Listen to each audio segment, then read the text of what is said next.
Good afternoon, everyone. Thank you all so much for joining us for today's webinar, the SMART 101 Retention Application webinar. We have a presentation from the SMART Program Office, followed by a Q&A session. But before we kick off the presentation, let's run through a couple administrative notes. First, if you're using a phone line, make sure your audio is linked with the webinar. And if you drop from the webinar, just dial right back in. All participants are going to be muted upon entry. However, as you have questions throughout the presentation, please use the Q&A chat feature at the bottom of your screen, and we'll try to address as many questions as possible at the end of the presentation. So this webinar will also be recorded, and I will send out the link to everyone who has registered with the recording in about a week. So our presentation will be kicked off today by SMART Program Manager, Dr. Brandon Kokenauer, who was previously a DoD civilian scientist and engineer at the Naval Air Warfare Center Aircraft Division at Patuxent River, and Ms. Alexis Shade, our Component Liaison Lead, who has supported the SMART program for over 13 years.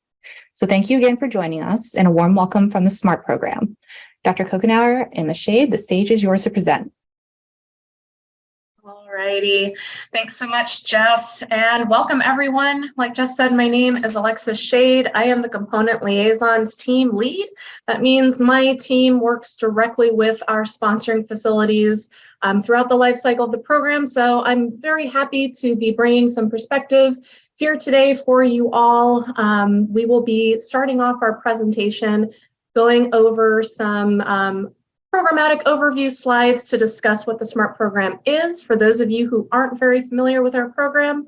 And then we'll go into some more detailed information about how to be a successful retention scholar. And then I'm going to toss it over to Dr. Brandon Kokenauer to do a deeper dive into retention funding and other support elements that we want to really foot stomp and highlight here today. So we're going to then wrap up with that Q&A, and we hope to get as many of your questions answered today as we possibly can in the next 90 minutes. So let's go ahead and get started. All right, just a little bit about our program and where we fit in the DoD. The SMART Scholarship falls under DoD STEM. The Department of Defense Science, Technology, Engineering, and Mathematics is inclusive of DoD-wide efforts that address STEM educational and career development needs, starting from pre-K through postdoctoral and across the current workforce spectrum. DoD STEM's mission is to inspire, cultivate, and develop exceptional STEM talent through opportunities that enrich the current and future Department of Defense, a workforce that is dedicated to tackling evolving defense technological challenges. The SMART program falls under the DoD STEM umbrella and is one of many STEM student workforce opportunities across the DoD.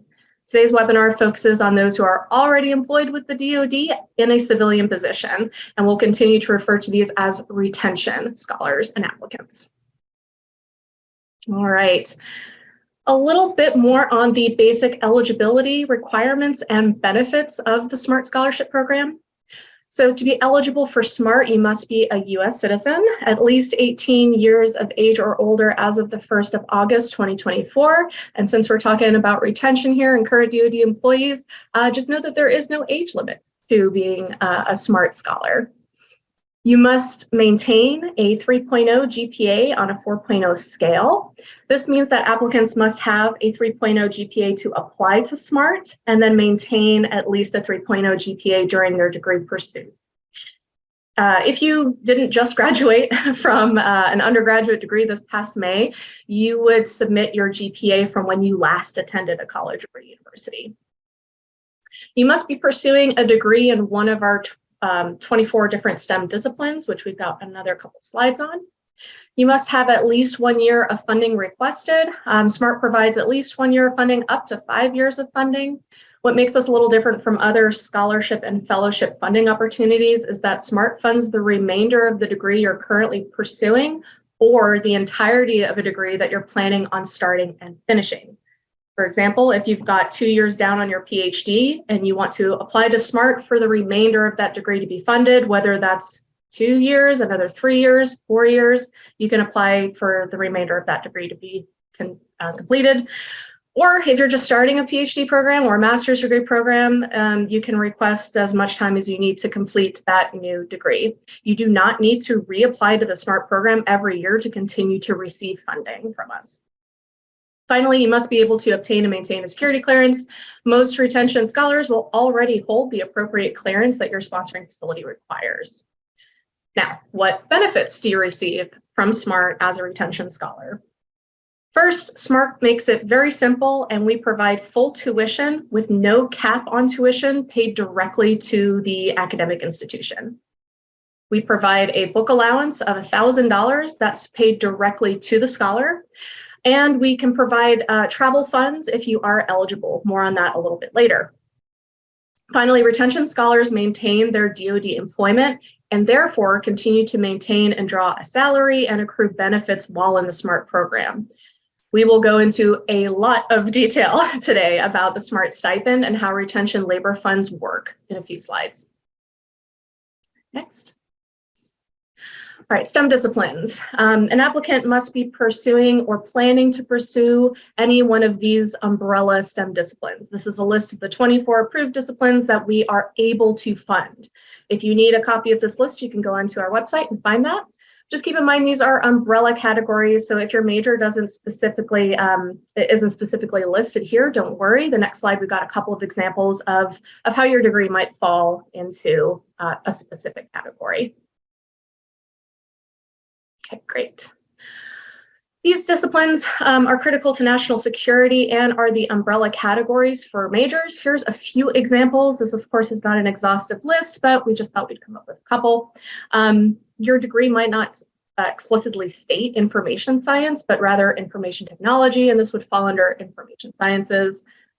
Or a more trickier one, your neuroscience. This can fall under cognitive neurological behavioral sciences or biomedical engineering. It truly depends on your curriculum that your school is offering.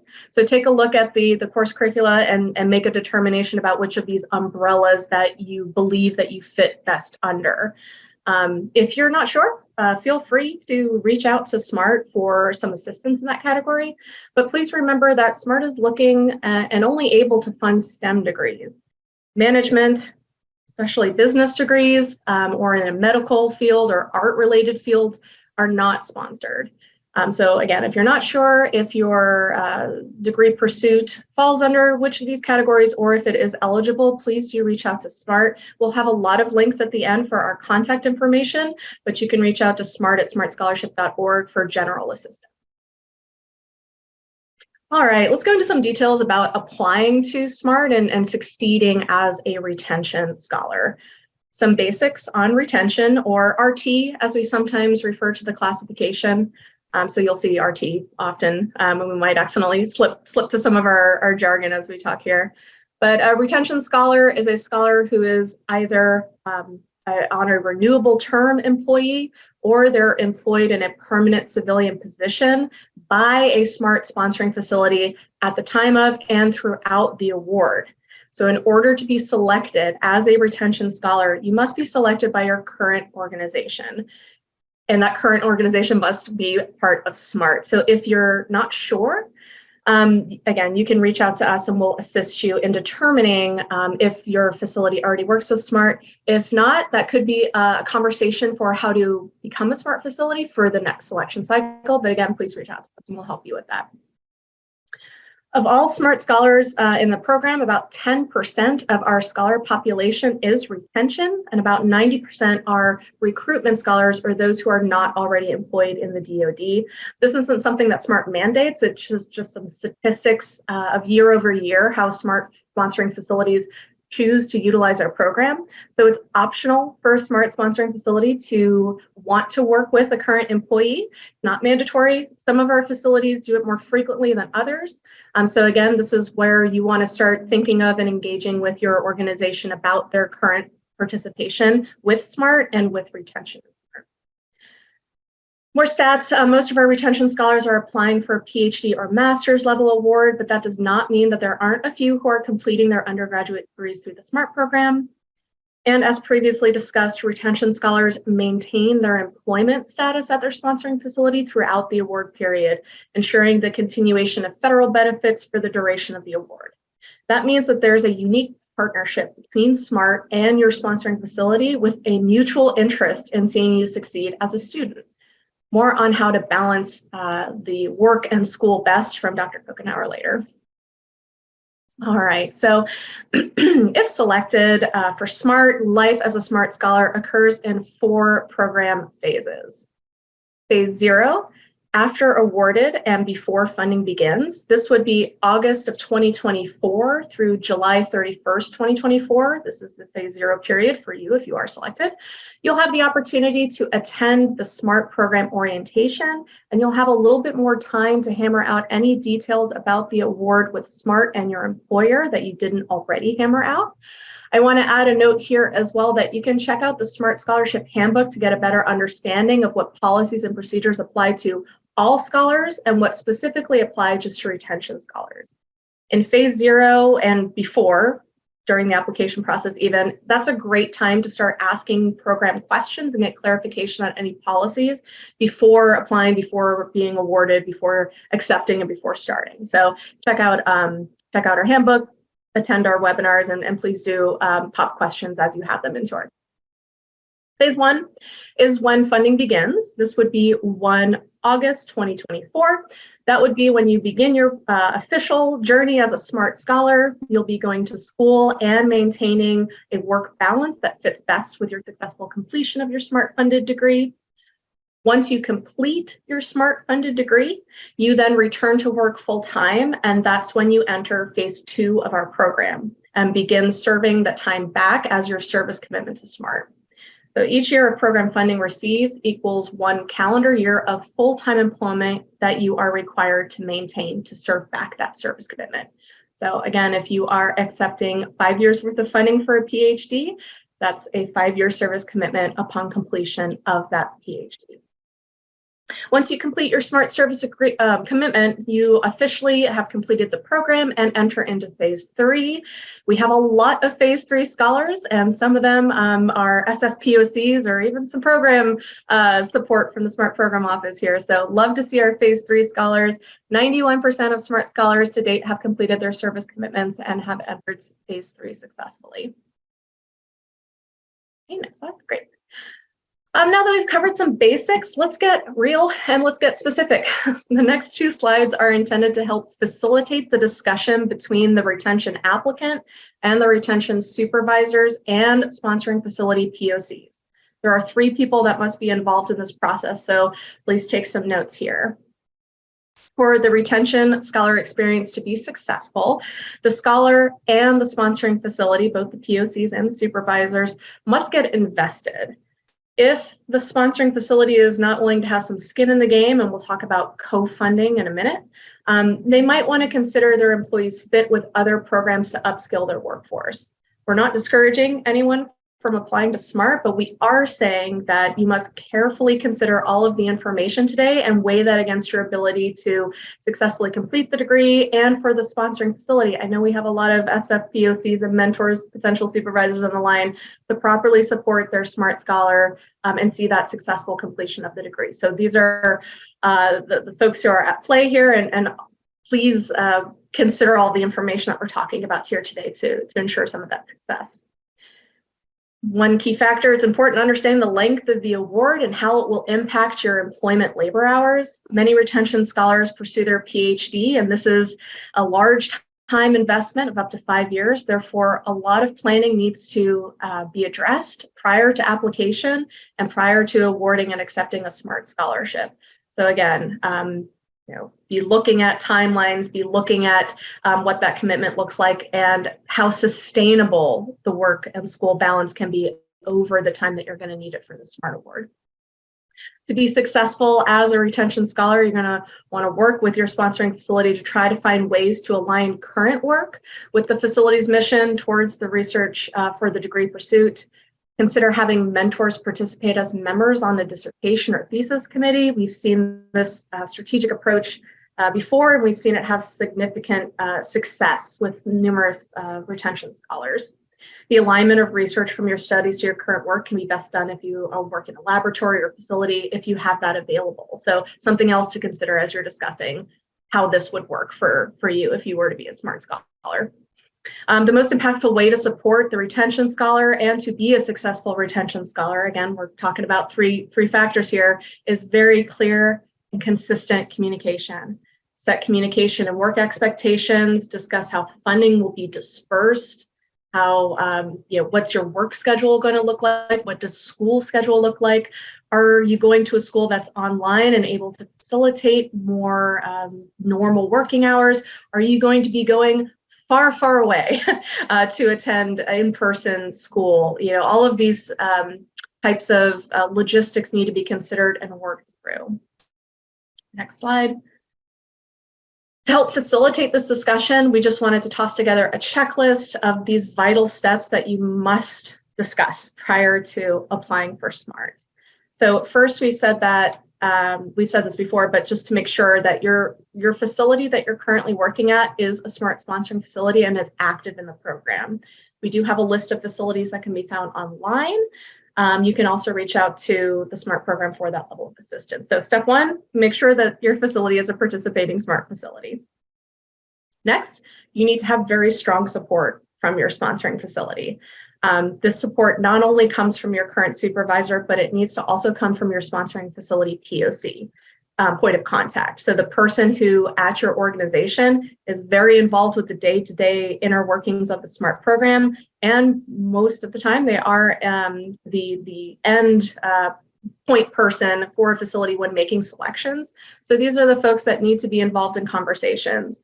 And we as a program always encourage, again, any mentors, supervisors, and SFPOCs on the line to have very honest conversations with potential retention applicants on if your organization does participate in SMART, do they participate in retention? Would this be new for you? If it is new for you, start reaching out to our program. I'm glad that you're here, but keep reaching out to us to get all those questions answered because we want to have really successful retention scholars moving forward. All right, next a conversation about funding needs to take place. And the majority of our webinar today and probably most of our questions that we're going to get are all about the funding. And that conversation needs to take place again between the applicant, the sponsoring facility supervisors, SFPOCs, maybe even human resources, maybe a few folks that, again, Brandon will talk about in a sec. So let's see. So yeah, how does the retention funding work? The first, we highly encourage you to develop a co-funding plan. A co-funding plan is our way of discussing that the SMART funds aren't the be-all end-all. It's not everything that's going to support your current salary. It's definitely not your current salary. Our range for an undergrad is $30,000, master's is $40,000, and for a PhD, we provide $46,000 in funds. Scholars are paid via their normal payroll systems at their sponsoring facility. Therefore, you will need to discuss how and when to use SMART funds and when to work as normal at your sponsoring facility.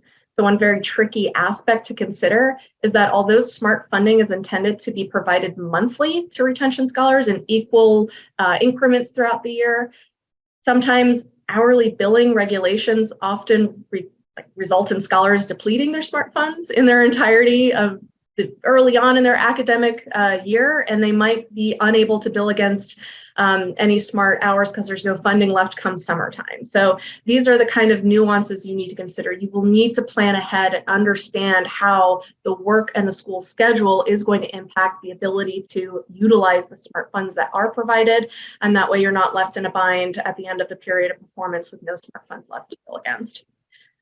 That being said, how did the funds even get to you? So make this process work. And in order to make this process work, applicants need to ensure their organization can accept outside labor funds. And specifically ask this question, write this down. Can you accept reimbursable RDT&E funds, which is often set up through a 7600 agreement, a 7600A between the SMART program and your organization. Brandon can go into some more detail on that as well, but SMART's going to be transferring funding to you through a military interdepartmental purchase request, or a MIPR, directly to your sponsoring facility. You also need to make sure that your facility understands that these funds are in alignment, the period of performance of these funds are in alignment with the SMART program's award year, so the 1st of August to the 31st of July, and not through the fiscal year. So there's a lot to consider when accepting the funds and being able to use the funds throughout the entire time that you're a student and also working. So a couple of considerations there. And finally, talking through that work and school schedule with your facility. Communicate often, talk through the logistics, and agree upon an arrangement with the expectations of what your work and your school balance are going to be. All right, before tossing it over to Brandon for more retention funding talk, I just want to take a moment to review the SMART timeline, where we are within the SMART application through Scholar timeline, just to make sure we have a very clear idea of if you're considering applying, what is it going to look like over the next 15 months or so. So this is the application season. Of course, you all are here to talk about the application process and get your questions answered. It's open from the 1st of August through the 1st of December every year. So we encourage you that if you're not selected this year and you still want to continue to pursue a possible SMART scholarship, that this time next year, the application will open again. At this time is when retention applicants should be having their conversations with their sponsoring facility, POCs, and supervisors, and seeking letters of support from their mentor for the application. Final selections begin, facility selections begin in January. That's when your facility POCs will be looking for both their recruitment and potential retention scholars. They have about 9 weeks this year to go through our selection portal, make selections. That happens January through March. The official award notifications will be sent out in April. During this time, facilities are reviewing applications, conducting interviews, and making their final decisions. Again, your sponsoring facility may be active with SMART, but they may not be participating with retention in this given year. Maybe they will next year. Maybe they need some more education and more support before feeling comfortable doing so. So we really encourage you, again, to be having those kinds of conversations and not apply to SMART without having talked to anybody. Nobody likes a surprise. So this is the time to now be doing that. If you are awarded, the SMART award goes out in April. You'll have the ability to accept or decline. And on the 1st of August, 2024 is when that program year begins. Period of performance, the SMART funding is in alignment with our program year, August the 1st through the 31st of July, 2025. Also in August, I'll make a brief note here about what additional funds SMART may provide. So we do require travel projections. They'll be needed to be submitted. If you need to travel more than 50 miles away, you are at a facility and your university requires you to be a local commuter, that's a lot of back and forth. You have the ability to request funding to support a lot of that back and forth. Or if it's a one time of year, you've made a decision with your facility that you will be going full time to school and you'll come back for the summer periods of work, there's a different process to follow for that as well. So there is travel funds, it is a process, and it's kind of ongoing throughout the year. So we'll be sure to touch base on that. Also, some scholars, retention scholars, academic pursuit requires year-round enrollment, while others are on a more traditional semester system, and therefore you may return to work at your facility during the summer breaks. Some of you will just continue on throughout school. This is part of your discussion with your sponsoring facility about how does that impact funding and how does that impact work? Don't bet on or guarantee that your facility can come up with remote work for you just because it would be more advantageous for you to travel to a university that's not co-located. Have the discussion. My foot stomped enough. All right, that's enough for me, Brandon. I'm going to turn it over to you now for a little bit more discussion on retention funding. Okay, thank you, Alexis. That was all great information. So one of the, I think the biggest, I don't want to call it a challenge, but maybe some of the opaqueness that comes around retention scholars is the funding, right? How does the funding work? How does my scholarship stipend work? How do I stay employed while I'm going to school? And what's the relationship between the SMART funding and my facility funding? So we want to unravel some of that for you here this afternoon and give you some things to start thinking about and encourage some conversations that you as an applicant might want to have with your supervisors, with your sponsoring facility, POCs. As Alexa said, communication in all of this, especially for retention scholars, is really key.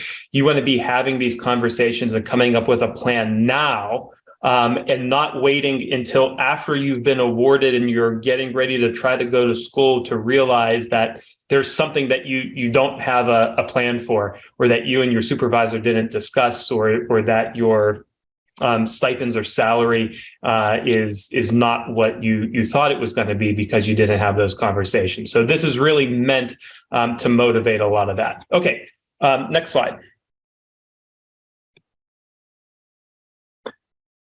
So who pays what and where does it go is a question that we get a lot. So there are certain benefits that are paid to the scholar directly, certain benefits that are paid to the university, and certain benefits that are paid to the sponsoring facility. For the scholar, new this year, this is a new policy change that we've just started with retention scholars this year, so you can expect it again next year, is that we're going to pay certain benefits directly to you as a scholar. This will be the miscellaneous allowance for books and other school-related equipment, and then the travel funds for transportation to and from the sponsoring facility, if eligible, like Alexis just explained. So if you're a local commuter and traveling outside of 50 miles from your sponsoring facility, you have the opportunity to submit regular requests for travel funding to help offset those costs. If you're going far away from your sponsoring facility and you're returning during the summer or between semesters or during spring break or whatever it might be for a few days or weeks or months at a time, there are funds that we would pay to you directly to help offset some of those travel costs. The SMART program will pay your tuition to the university directly. That's the way it's always been. That's the way that we do it with all of our scholars, both retention and recruitment. So that's not something that the scholar has to worry about. That's not something that the facility has to worry about. The SMART program will get information from you as an awardee once you're awarded, and then we handle tuition and billing. Your university will bill the SMART program directly. The last one is your scholarship stipend, and this is one that sometimes trips people up a little bit, so we'll spend a lot of time talking about this.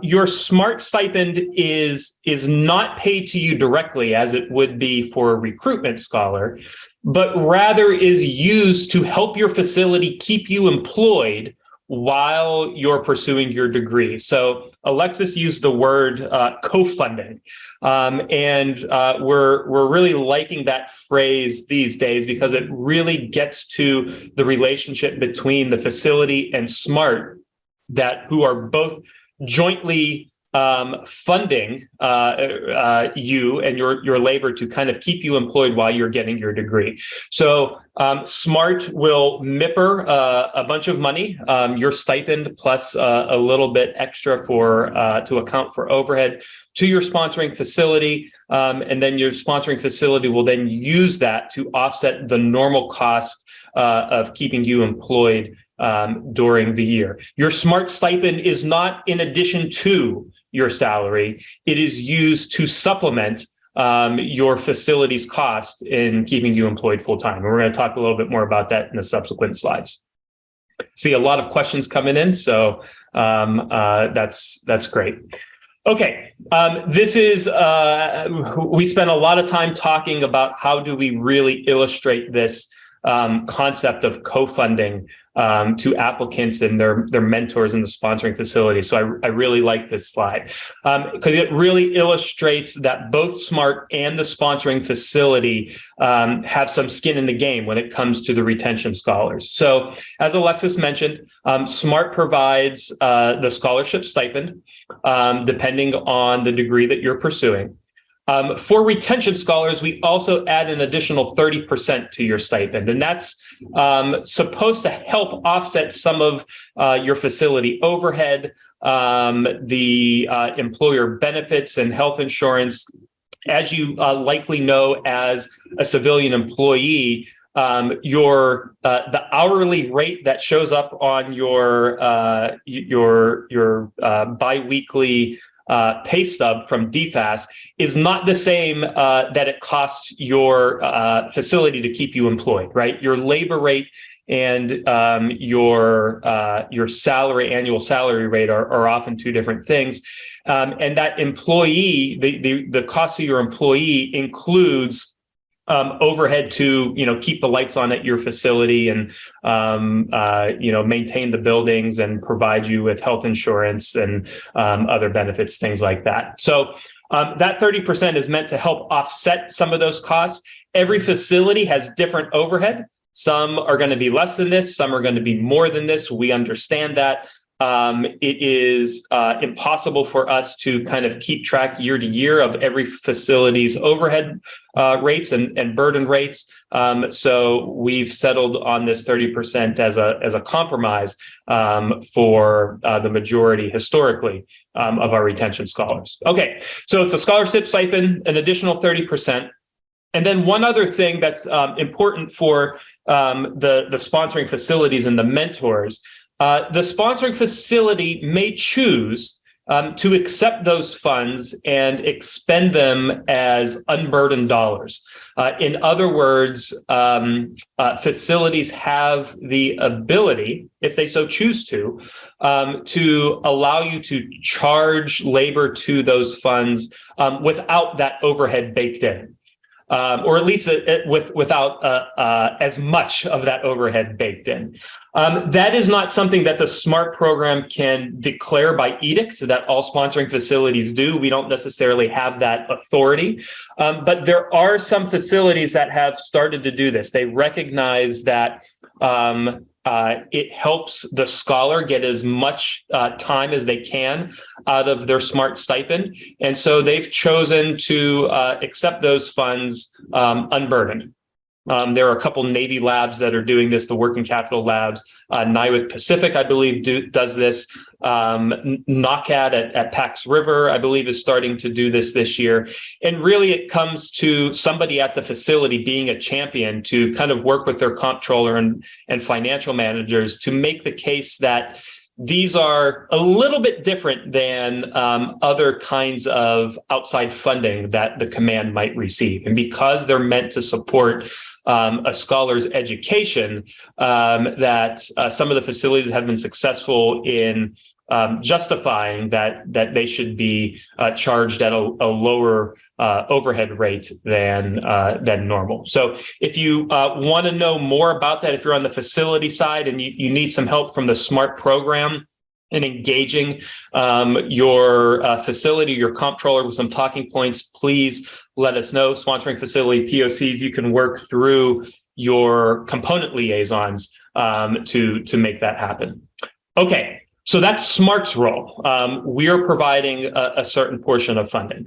However, as many of you might be able to recognize already, the scholarship stipend plus an extra 30% doesn't really get you to a full work year, right? And this is where the sponsoring facility then comes in. The sponsoring facility then has the power to also contribute funding to essentially make you whole as a full-time employee. This requires some discussion between you and your sponsoring facility as to where those funds are going to come from, what you're going to do to justify using that funding. And now is the best time to have those conversations so you can plan out ahead of time and you're not trying to scramble and figure out next summer when you're a couple weeks away from leaving for school, how you're going to make things work with your sponsoring facility. There are a couple ways to do this from the sponsoring facility side, and this is both for the scholars and for the mentors and the SFPOCs. Some of our facilities recognize the value in SMART and the return on investment and have just unilaterally made the decision that we are going to do whatever we need to do to make up that delta between the SMART funding and the scholars' full work year. And so maybe that funding comes from overhead or other operational funds, wherever. That's their decision to do. We have some facilities that have made that decision. Other facilities will use sort of locally specific research dollars. This is popular at the Navy labs, the warfare centers. Often our retention scholars will use NICE funding to supplement their SMART funding, especially for those that are pursuing a PhD. So the scholar may submit a NICE proposal for 2 or 3 years of basic and applied research funding that is essentially the same topic as their research dissertation. So in that sense, what they're doing for work is exactly the same thing that they'd be doing for school. And what they're doing for school in their dissertation is exactly the same thing that they would be doing at the lab for work. And it's pretty easy to justify using the funds in that way. The Army also has something like this through ILIR. Navy also has some ILIR through the Office of Naval Research. If you're unsure of what some of these acronyms or programs are, go find your mentor or your supervisor, and they'll be able to explain locally how you might compete for those funds on the ground. Our Air Force sites, particularly the AFRLs and the LCMCs and the AFSCs, will use other, because they're mission funded and not working capital funded, typically have a little bit easier time in doing the co-funding because that funding is already available and known and identified for the employee, whether they were going to school or not. And usually it's just a matter of the financial people on the back end kind of doing the accounting to spend a little bit of the SMART funding instead of all of the mission funding for that employee. But regardless, talk to your to the scholars and the applicants, make sure that you're talking to your supervisors so that you can still come up with a plan as to what the work schedule and expectations look like while you're at school. Okay. A lot to have been said there. I'm sure there are some questions, but I will keep going forward to the next slide. All right. Here are some other co-funding strategies for the SMART sponsoring facilities. So we kind of talk about this in 2 different kinds of approaches. One is this, what we call a split approach that we've seen some scholars and facilities do. And what I mean by split approach is that there are some very clear lines between the academic work and time that the retention scholar is focusing on academics, and then that of their DoD civilian hat, right? And so in those instances, the facility provided funding may or may not have a direct alignment with the scholar's degree pursuit. We see this a lot sometimes with master's students who are just going back and taking courses for a year or 2. That student may go and spend their time doing classes, especially maybe if they're local. They'll go a couple days and do classes, and then the day that they're not at the university, they're working on whatever projects they would normally be working on as an employee.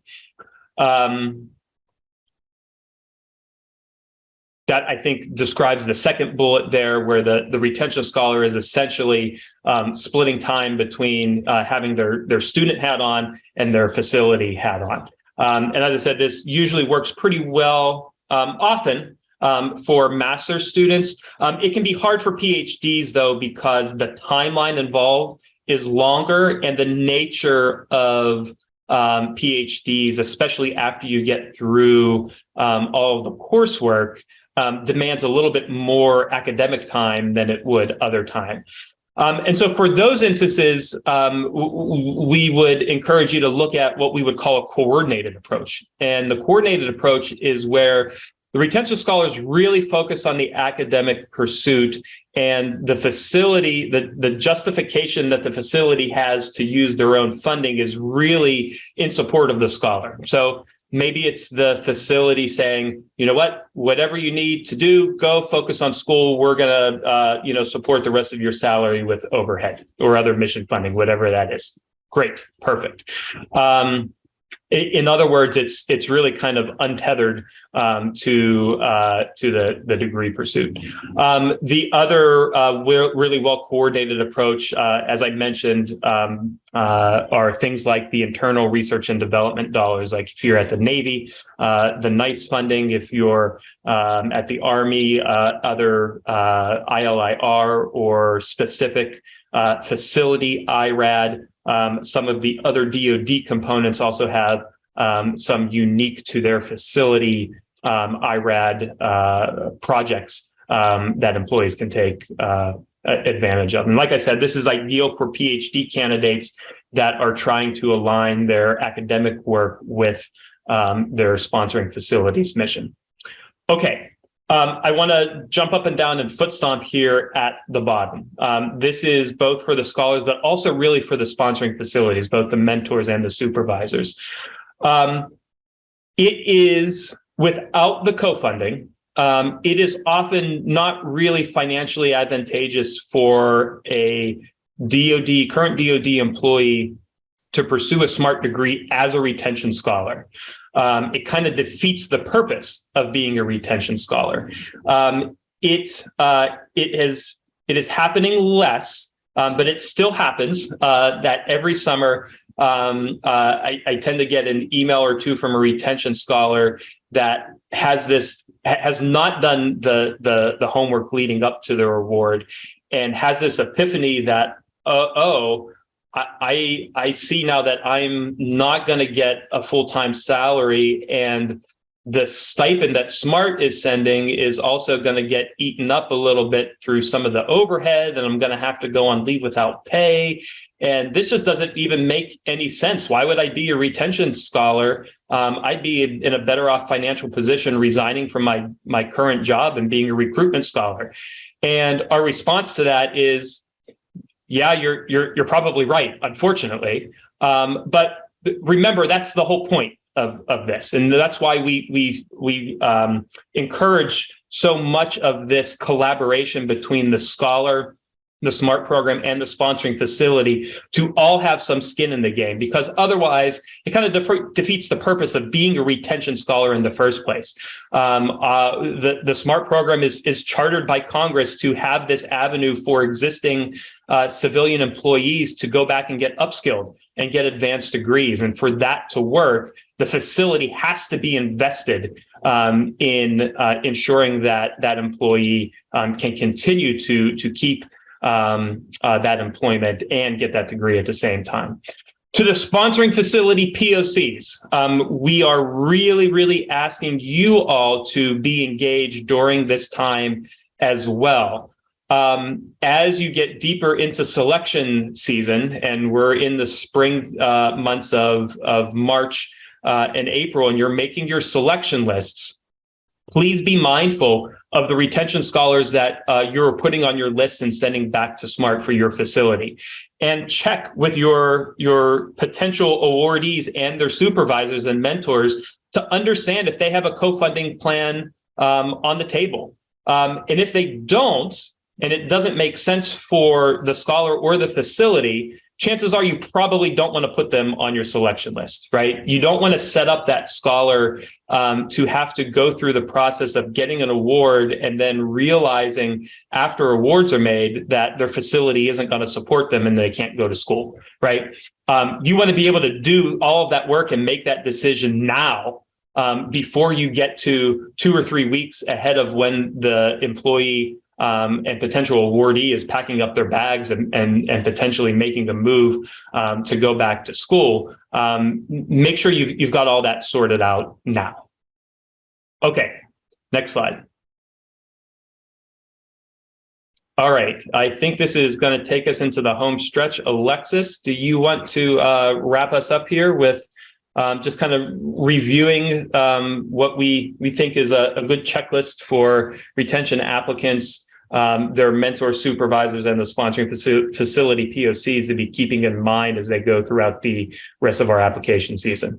Yeah, absolutely, Brandon. And we've actually had a couple of questions that were sort of asking about this checklist. And I know part of our goal was to get something typed up so we can send out to you all in addition to the slide deck, because these checklists are really very helpful as part of this. So again, establishing that connection. So many of the questions have also been really great about asking, who is my facility POC? So they're already, y'all are already taking a look at our website and seeing that, yes, I see my current location is here.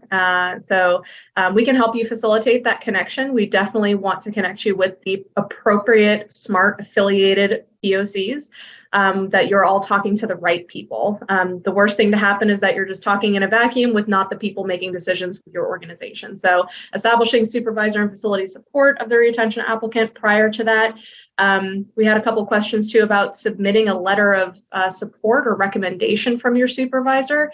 That's really important that that letter fully discusses the rest of this checklist, that you can outline in that recommendation, hey, we've thought about how we're going to support you. Here's how we're going to do it. We understand what your pursuits are. Here's how we're going to support that. We've thought through and talked about funding and co-funding. All of that can go in that letter of recommendation. I think it's really important too, and just for the SFPOCs listening here, is that being able to clearly demonstrate that you have thought through all of this is a part of the requirement of the application itself. So it's not just that we're sitting here saying you should do this, it is part of the application to SMART through that letter. So go ahead and getting that support started, getting that co-funding plan in place, making sure that it is documented. It can be, of course, revisited sometimes. Saw this question too come up that you're not sure if you've got maybe you've got a couple of choices of academic institutions. Some may be online and others may not be. Come up with plans. Plan A, this is my top tier institution and it's not co-located. What's that going to look like? Backup plan, plan B, we've got a couple of online universities, online degree programs. What's that going to look like? So make sure that you've thoroughly thought through all of what this can look like.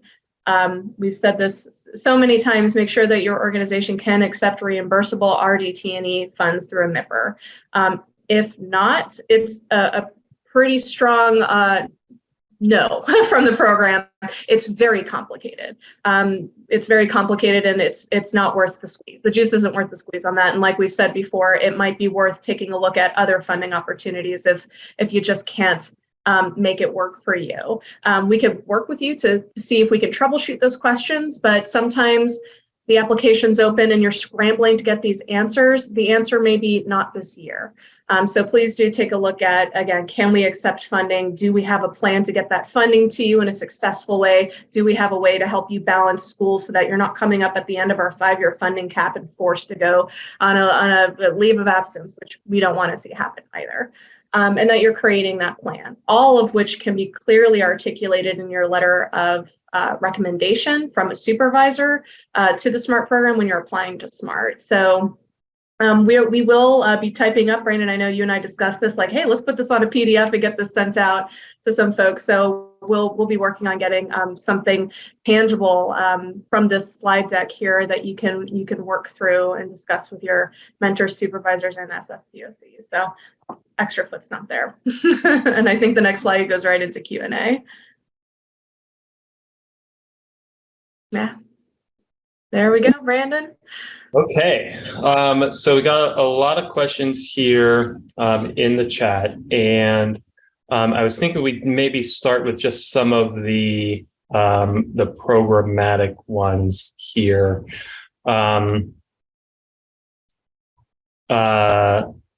Someone asked, what should the timeline look like between applying to the graduate program and applying to SMART? What should happen first? That's a good question. That's not necessarily specific to retention scholars. That's applicable to a lot of our applicants. So Alexis, do you want to maybe quickly give some good tips on how that works? And if you don't know what school you're going to now, is there an opportunity to still be awarded and inform the program later? Talk us through that. Yeah, sure. So if you don't know now, you will know soon, right? Because there's a certain timeline that every applicant will have the ability to get visibility of all the places you've applied, right? Most of the time you're applying right now through maybe the end of the winter term for universities. So in your statements, obviously in your personal statements on the application itself, but again, as we've been preaching to the folks making decisions, make sure that you're articulating which schools and which degree programs that you're considering, so that it's very clear that, look, I've applied to these 3 universities. Maybe the programs are slightly different, so that's something else to discuss. And again, maybe the work-school balance for those might all be different. Come up with options A, B, and C. As you gain visibility into where you've been accepted, you can indicate to the program later on what is going to be your preference. That can happen as soon as you are aware and as soon as you're able to make that determination. It is possible to be awarded a SMART award still undecided.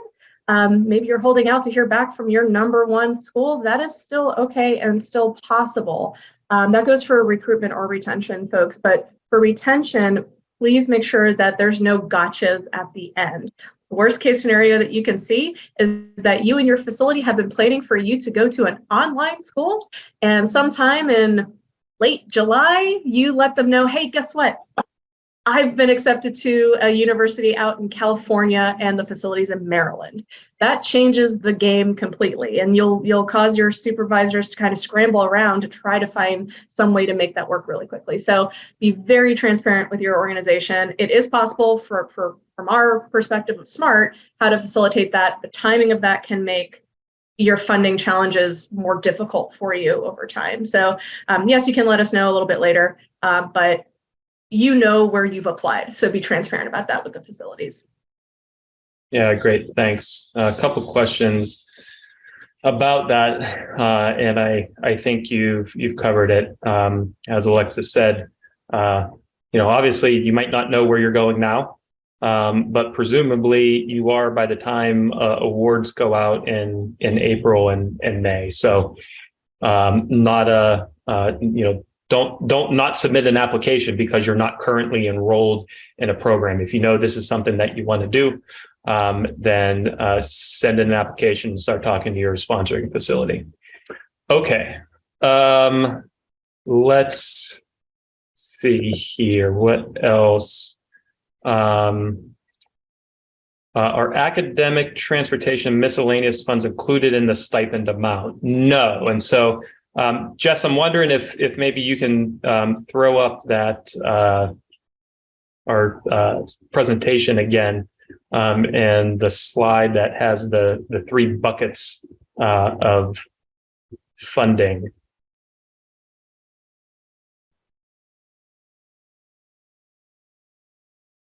Here we go. Perfect. So as you see here, there are 3 different buckets. The miscellaneous allowance and the travel funds are paid directly to the scholar now.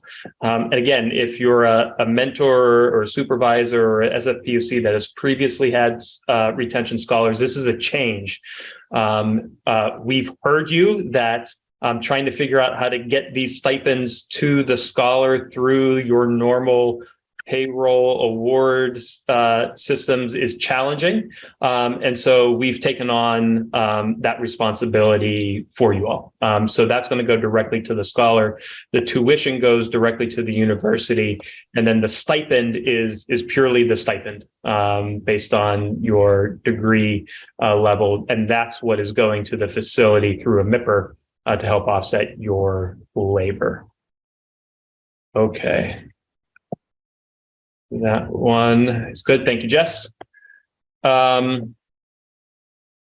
So 2 questions back to back here, one from Kevin and one from Emily. Kevin asks, what if SMART funds run out? And then Emily says, if there are SMART funds available for a class in the summer, can we arrange with our facility to work less than full time to attend the class? So what happens if your funds run out? Well, if your SMART funds run out, your SMART funds run out. And so like Alexis said, it's really, really important for you to have some open conversations with you and your supervisors to come up with what that expenditure plan is going to be. Some facilities like to work it like very precise, where I'm going to go 3 hours to class this day and I'm charging 3 hours to my SMART line and I'm going to do 6 hours of work this day.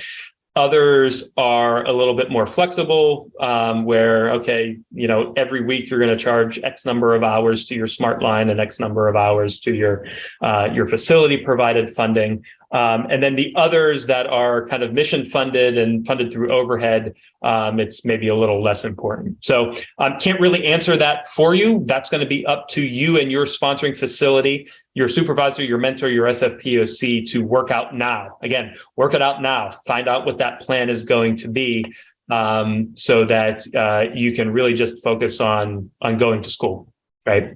And then the other question was related to classes in the summer.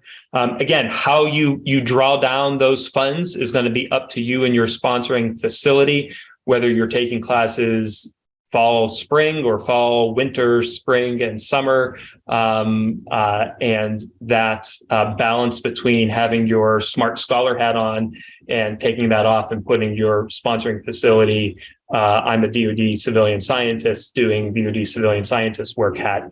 That's going to be up to you and your facility to work out. Okay.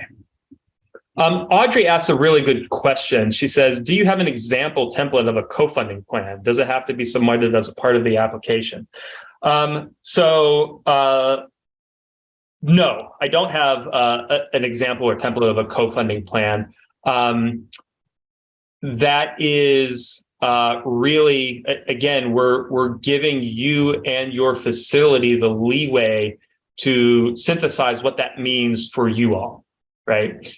We can't necessarily dictate, thou shall do, work this, and then thou shall you use 4 hours a week for this other thing, and thou shall work on this other program, and the sponsoring facility will use this pot of money to do X, Y, and Z. We don't really have the authority to do that. What we can do is empower you all who are in a position to do that, to make those decisions based on what's best for you as an employee and you as a student.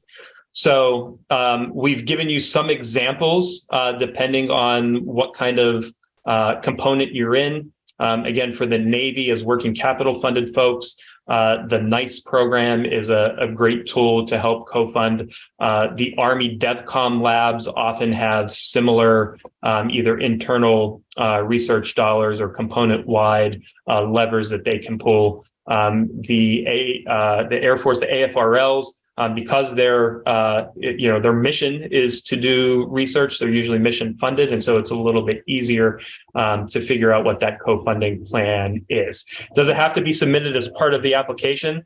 Not directly, but boy, would it really be great and give you a lot of confidence to have that as part of your supervisor support and in your facility support letter. So retention scholars, in addition to their own statement, personal statement, we ask that you upload a letter of support from your sponsoring facility. It could be really easy just to go get somebody from your sponsoring facility to say, yes, this person is a great employee. I think them going back to get an advanced degree is great. Wholly recommend them, A+, great. And that's your letter of support. But that really means nothing in the context of making this work, right?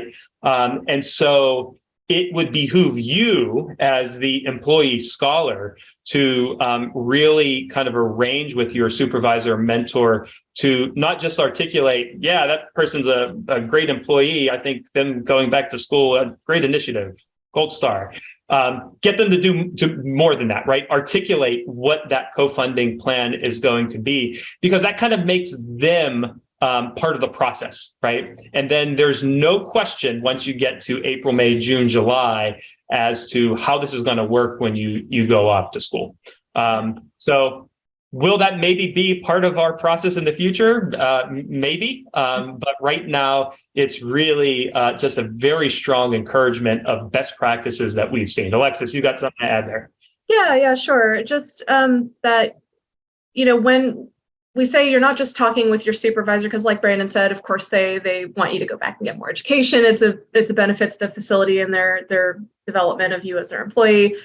But some things to consider is, one, your sponsoring facility POC may have multiple retentions that they've supported in the past, and that's why we want you to be linked up with them so that they might have an expectation of how it works at their organization. So we at the program, we're not going to provide you with recommendations that just don't work for your organization. Like Brandon's saying, everyone seems to be doing something that works for them a little different. So that's why we wanted to say, hey, ask your facility, have they ever done this before? If so, what did it look like? And how can this work for me? Are they open to maybe thinking about it in a different way? We're happy to make recommendations at that point. They can reach out to us and we can kind of spitball with them. But at the same time, it's not helping anybody for us to make recommendations that can't be supported by the organization. So going to the POCs first is a great way of just saying, if you have supported retention, what is needed? And like Brandon's saying, there could be multiple retentions at your organization applying for SMART at the same time. Some of our facilities support multiple retentions every single year. And so in order for your application to stand out over other retentions, if they need to make determinations, I think it's the solid application that has the plan already worked out. So it works more in your favor to have worked this out and you've communicated it to your facility. So that's all I wanted to jump in there and say, Brandon. Yeah, that's a great point. There are some facilities that support their retention scholars with overhead funds, but they only have a limited set of resources by which to do so. And so that means they often have to make some tough decisions. If they've got 20 employees applying for a SMART award, but they can only realistically co-fund 5 with overhead, then 15 other people are either going to not get a SMART award or are going to have to come up with another plan, right? And so it really behooves you to be able to come to the table with that plan already figured out. Right. Scrolling back up to the top of the list here, I want to back up to our previous question. Patrick asked, for clarification, do you have to be actively in a master's degree program, for example, to apply to the SMART program? No, you don't. So you don't even have to be in school, right? You can just be employed at your sponsoring facility. You got, say, your undergraduate degree a couple years ago. You're interested in going back to school to get a master's or a PhD, or maybe you've got an associate's degree a long time ago and you want to go back and finish your bachelor's degree. You don't have to be currently enrolled to apply. However, once you do apply, we expect you to once you do start an application to the SMART program, we have the expectation that you're also concurrently applying to degree programs that you would start the next academic year. Yeah. Similarly, we've got another question in that same vein, Brandon, about like, if I already have an MBA, am I barred from getting another master's, but in a STEM field? Do I have to go right into a PhD program? You can apply to SMART for a STEM master's. Even if you already have a different STEM master's, you can apply to our program. We only have different limitations if you're applying again to our program. So if you applied and were accepted to get a SMART award for a master's in a STEM program, you can't then reapply to SMART for another STEM master's program. You would need to be different. But for this application purpose, if you already have an MBA, but you want to go back and get a master's of science, you can apply to SMART for that. Yeah, great. Anthony asked some questions about salary and pay. Anthony, I hope we've answered that through the discussion that we've had here. Receiving your full pay and stipend, it's not both. The stipend is not in addition to. The stipend is meant to co-fund your full salary with your sponsoring facility. Alexis, I want to talk a little bit about pathways because this always comes up. Jeffrey seems to be in one of those situations. So some of you as DoD employees may be familiar with the Pathways program. If you're at an STRL lab, the Navy Warfare Centers or the DevComs, you may be familiar with the SSEP programs, STEM Student Employment Program. I believe that's the abbreviation. And these are kind of similar internship programs where the lab can hire you as a temporary employee while you're getting your degree. And then once you complete your degree, they can bring you on as a full-time employee non-competitively.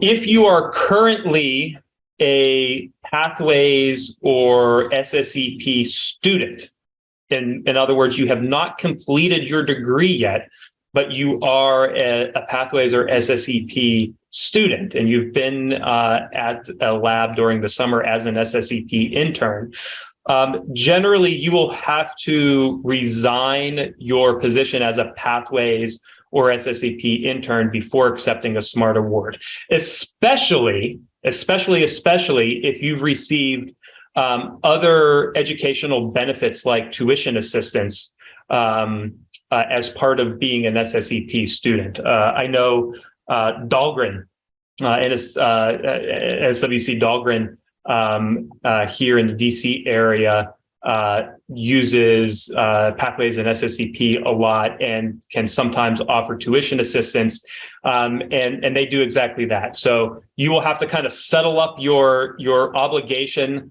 or whatever financial assistance you've received with your sponsoring with the SSEP or Pathways facility first, before accepting a SMART award. And the reason for that is because there has the opportunity or the potential for conflict between your SMART service agreement and your SSEP agreement. And which one of those has primacy and which one are you fulfilling once you transition and you complete your degree. And so for that reason, we ask that you completely kind of separate and sever being a Pathways or an SSEP student before accepting a SMART award.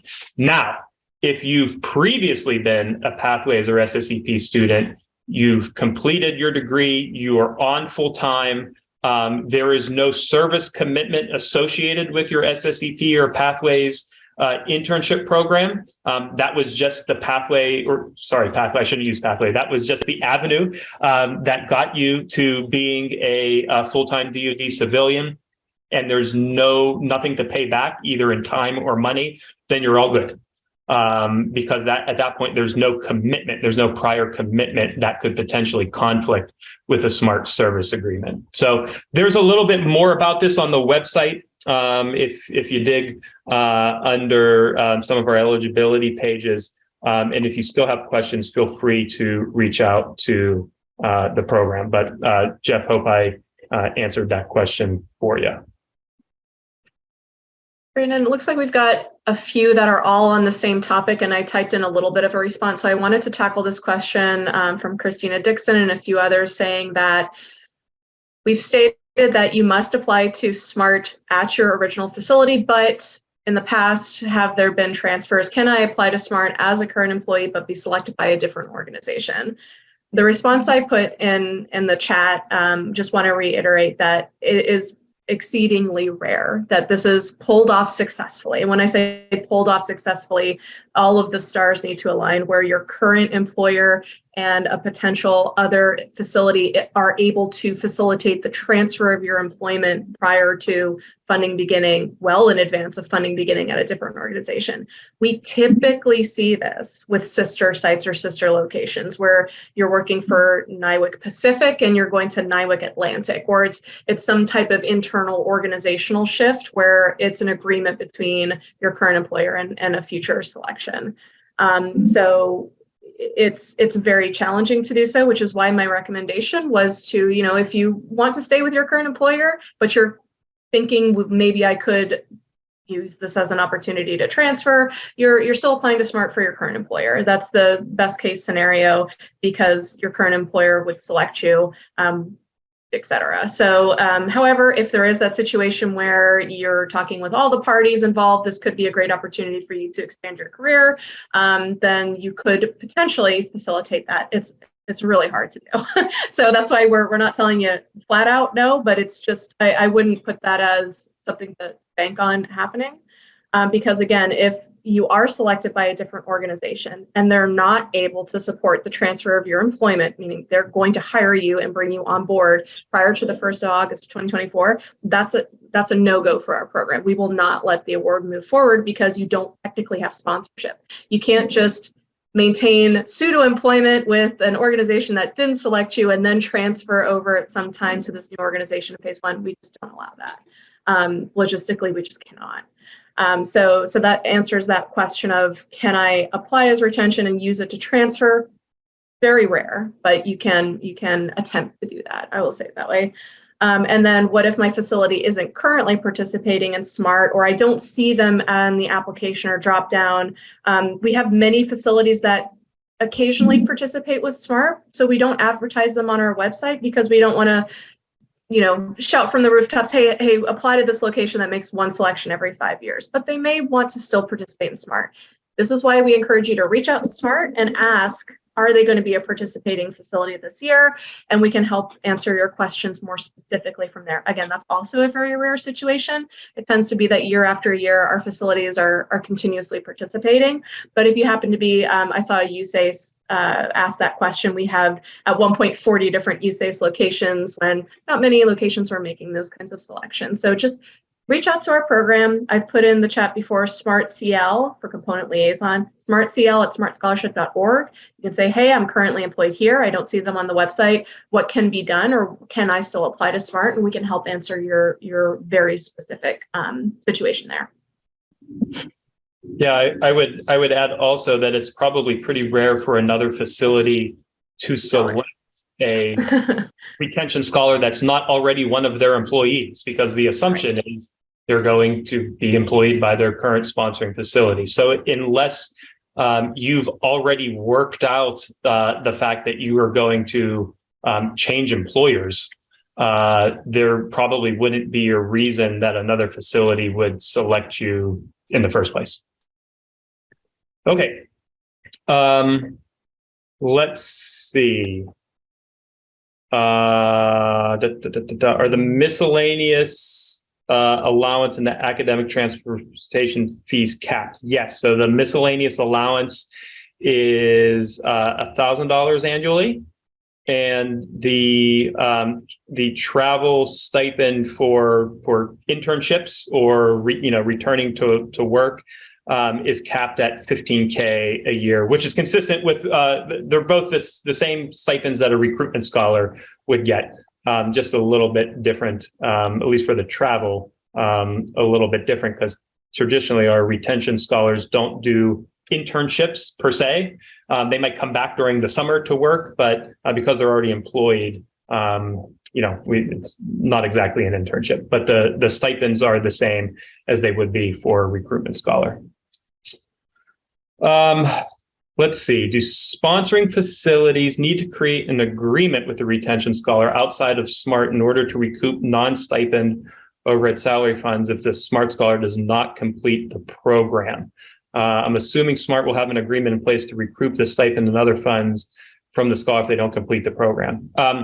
Yeah, so your sponsoring facility has no role in that. There's no other side agreement, at least contractually, that you and your facility are going to enter into. Your SMART service agreement is the legally binding contract between you and the government for your SMART award. So in exchange for receiving SMART benefits, tuition, the stipends, you fulfill a continued work commitment as a DoD employee after completion of your degree.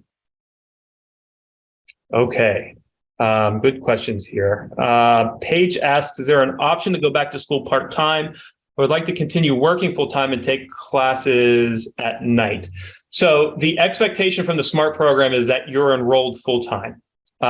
Now, what that means for you and when you're actually going to school, is really, doesn't have to necessarily be during the day, right? If you're going to take all of your classes at night, and as long as you are enrolled, you're taking as many credits as the academic institution says is full-time, whether that's 9 or 12 or whatever it is, then that's fine by us. And if you're doing that in the evenings instead of during the day, then that doesn't really matter.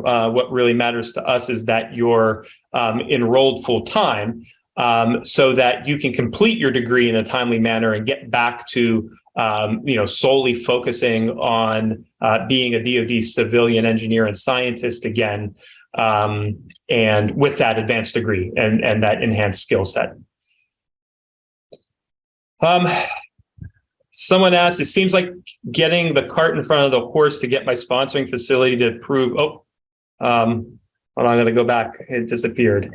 To get them to approve a co-funding plan when I don't even know that I have an award yet. So basically, I think the question is, how am I ever going to get my facility to commit to putting up future funding for me if they don't even know I'm going to get a SMART award? It's a fair question. I'd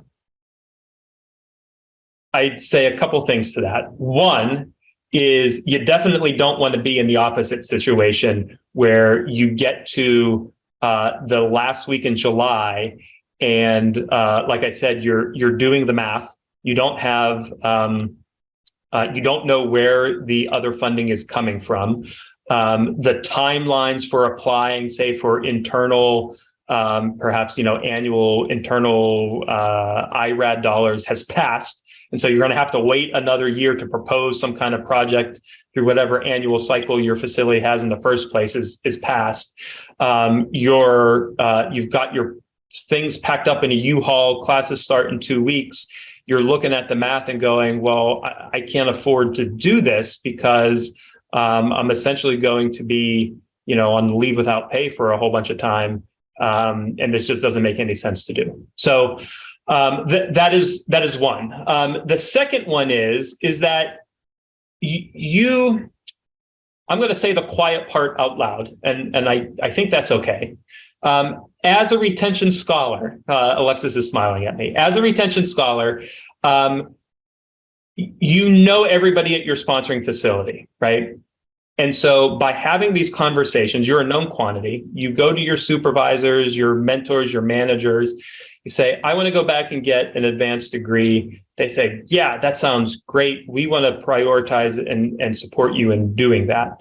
And by having those conversations, your supervisors and managers are the ones that are going to advocate for you when your facility is trying to prioritize who all of their SMART scholars are going to be in the first place, right? And so it might be maybe your sponsoring facility only does retention scholars. Maybe your sponsoring facility does both retention and recruitment, right?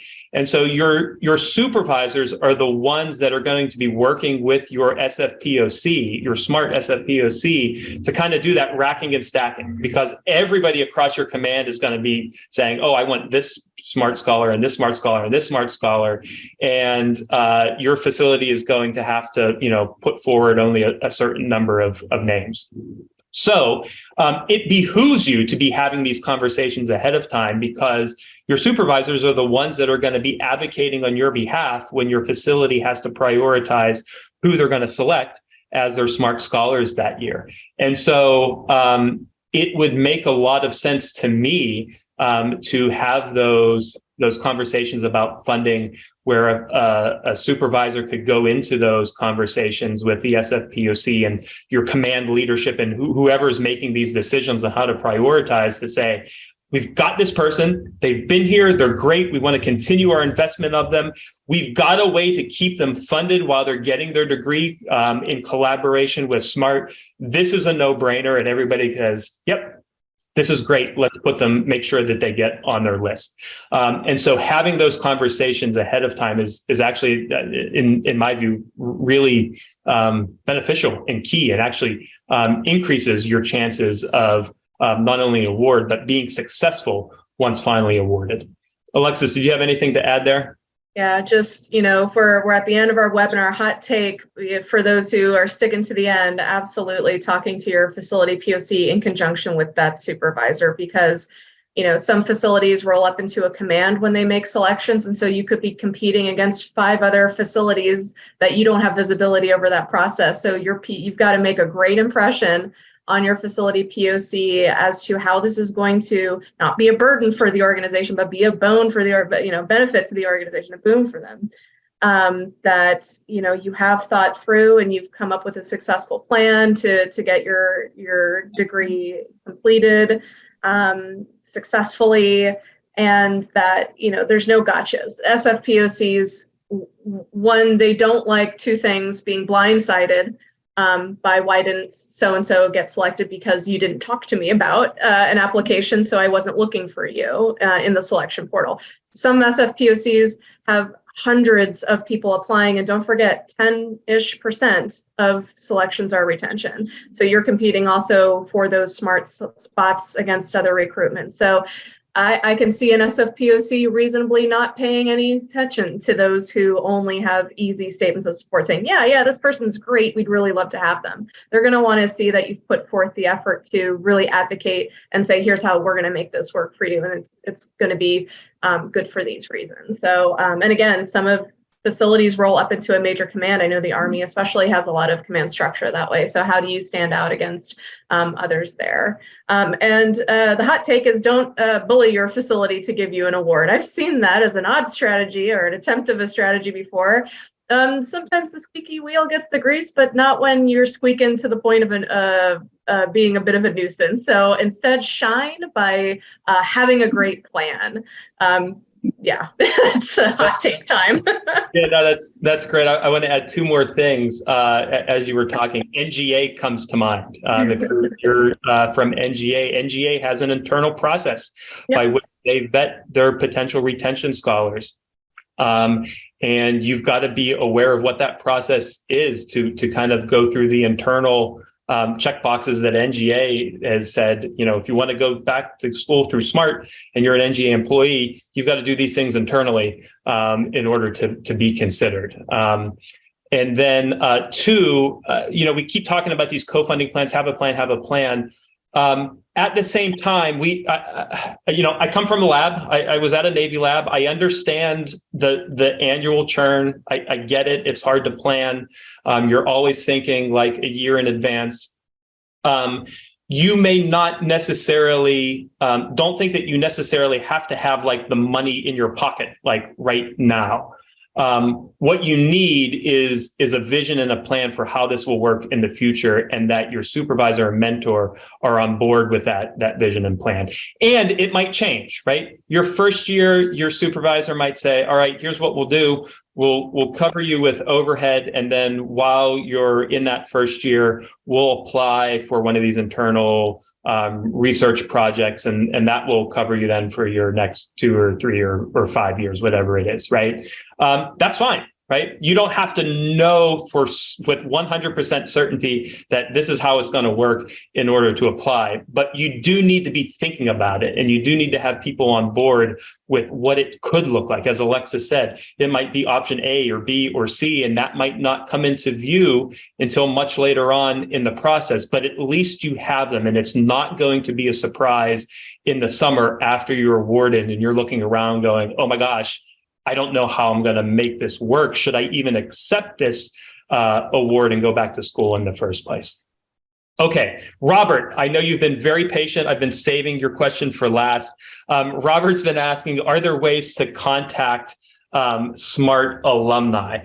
We're working on it. There are some things that we're thinking about internally with our own systems through our own website to try to create some networks for scholars. We're looking at some options through existing social media platforms like LinkedIn that would allow you to identify or that would bring SMART alumni together at a place, and then let people from the general public connect with them and ask questions. So while I don't have anything to give you at the moment, we're working on it. It's coming in the future. And if you are at a sponsoring facility or a SMART facility and you're looking to maybe reach some other SMART scholars that have been through your lab and had the SMART Scholar experience, send us an email at smart@smartscholarship.org, and we can try to connect you. Same thing for whomever asked about how do I even know who my sponsoring facility POC is? Alexis included there in the response, email the SMART program, and we can connect you with whomever that person is at your facility. And with that, Alexis, this might be a first. There are 6 minutes left and 0 questions. I think we rapid fired a lot of them. we rapid fire. We still have a lot of folks on the line too. So, there's still some time to think about and ask for these, any questions. I know we covered a lot of information today, but I think we made our point clear, Brandon, to reach out and to communicate. We're speaking from experience here too. Last year was the first year we did a retention specific application webinar.